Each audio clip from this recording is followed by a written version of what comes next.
Britain's Foreign Secretary says Iran has seized 2 vessels in the Strait of Hormuz.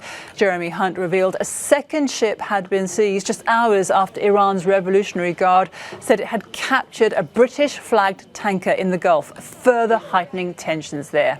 The operator of the Stena Impero says communication with the ship was cut off after the vessel was approached by unidentified boats and a helicopter in the strait. The incident comes 2 weeks after an Iranian oil tanker was seized by British authorities in the overseas territory of Gibraltar. Iran's supreme leader had promised retaliation if that tanker was not released.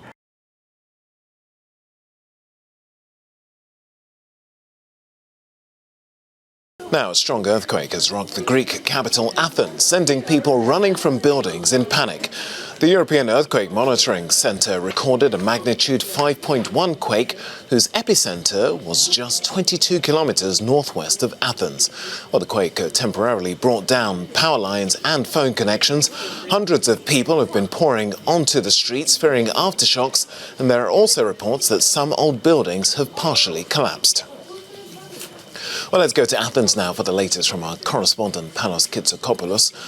Panos, what's going on there now? Authorities saying that the worst is over? Hi, Tox. Listen, the worst is indeed over. It appears to be over. Scientists are still figuring out whether this 5.1 Richter earthquake was the main earthquake. It appears so.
Well, things apparently aren't settling down in the most powerful gun lobby in America ahead of the 2020 election. Another top staffer is out at the NRA. Jennifer Baker is her name, the director of public affairs for its lobbying arm.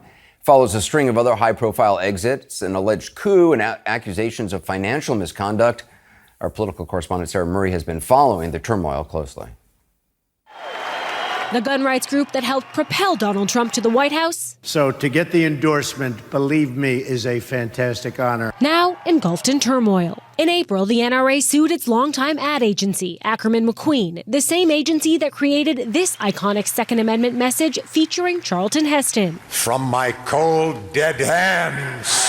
The bitter split was roiling the NRA behind the scenes at their annual meeting weeks later in Indianapolis. You are great American patriots. Chris Cox, Wayne LaPierre, Oliver North, 3 extraordinary champions for the Second Amendment.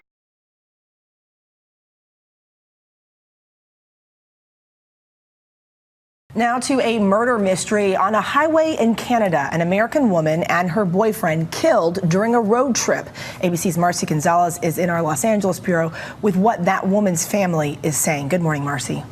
Good morning, Eva. They are, of course, heartbroken, saying the 2 were brutally killed. And while police aren't sharing many details, the big concern is that the killer is still on the run.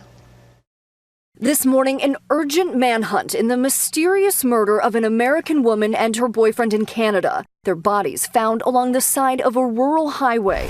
China Deeza's mother says the 24-year-old from Charlotte and her Australian boyfriend Lucas Fowler had just set out on a road trip to see Canada's national parks when they were killed sometime between Sunday evening and Monday morning. Their van found parked nearby.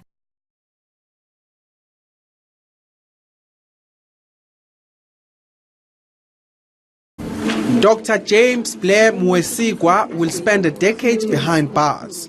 That's after he removed various internal organs, including the brain, kidneys, and tongue from a dead body in 2013. A fine or a suspended sentence will not send the right message to other would-be similar offenders. And therefore, I have decided on the option of a direct imprisonment. Mwesigwa claimed he was busy conducting further tests on the body.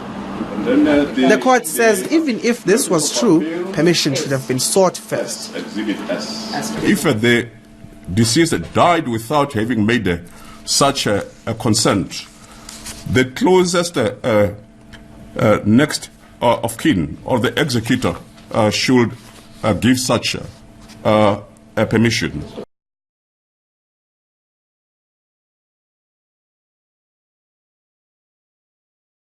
Construction of the TMT still hasn't begun as demonstrators remain at the base of Mauna Kea Access Road. Jen Boniza joins us live with an update.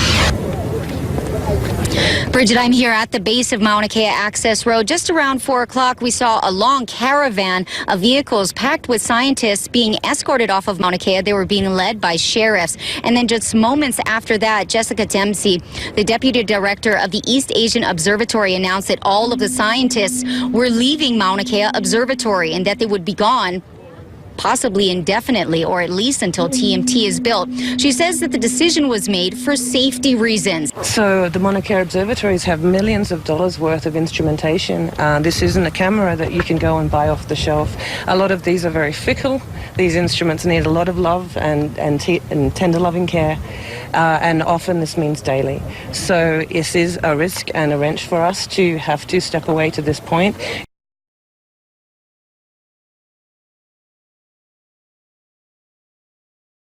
Hard work lies ahead to get Hucksken Pan in Mir near Uppington in the Northern Cape ready for the Bloodhound when it arrives in October for high-speed tests. The Supersonic car aims to break the land speed record and set a new one of 1,600 kilometers per hour. The team announced last week that the car will touch down in South Africa for the first time this year after years of postponements due to finances. A technical team from Bloodhound inspected the truck. Just a few months ago, Hucksken Pan was flooded, but it dried up, leaving a more compact racing surface. But there are concerns. We've looked at the area where the causeway crosses the pan, and there's quite a lot of fluffy deposits there and some stones, so that'll need to be removed. There's also a couple of areas where there are patches of stones, which again will have to be removed by hand. And then there's an area of a ridge at around about the 16-kilometre point, which again needs some quite serious work there.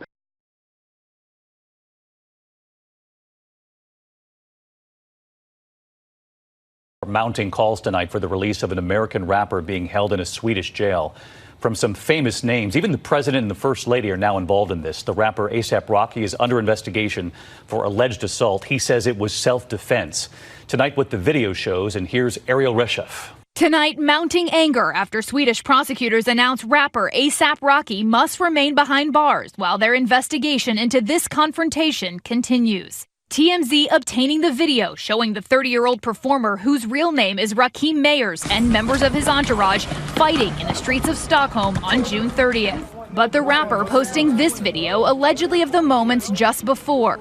We don't want no problems with these boys. They keep following us. Two men can be seen arguing with his bodyguard, throwing headphones at the group and following them as they try to walk away. They came into a situation where he acted in self-defense.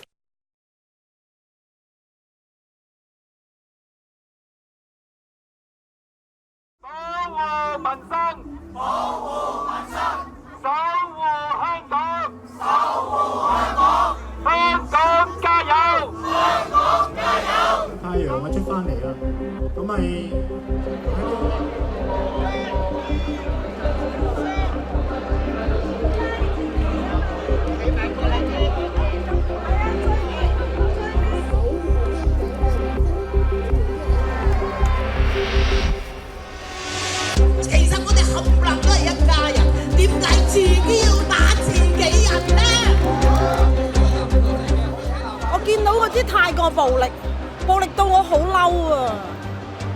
所以就算係落雨，我都會出嚟咯。我喺香港貢獻咗40幾年，我點可以睇住嗰啲人咁樣去搞到香港亂晒咁暴力，係絕對冇可能咯。